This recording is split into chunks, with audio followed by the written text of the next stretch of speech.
শান্তির লক্ষ্যে বারবার আমরা বলছি যে নির্দলীয় নিরপেক্ষ তত্ত্বাবধায়ক সরকারের মাধ্যমে দেখা গেছে সুন্দর সুষ্ঠু নির্বাচন হয়।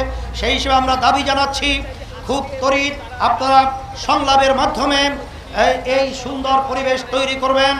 আর সাথে সাথে সকল উদাত্ত আহ্বান জানাবো, আসেন আমরা শান্তির লক্ষ্যে। যেখানে সেখানে বোমাবাজি গাড়িতে আপনার মোকানে এই পেট্রোল বোমা মারে, আমরা একদম সর্বশেষ শান্তি যাচ্ছি। তার জন্য আমার মনে খুব ব্যথা। তার জন্য আমি দুই দলকে আহ্বান জানাচ্ছি তারা অবিলম্বে এই হানাহানি মারামারি কাটাকাটি বন্ধ করে।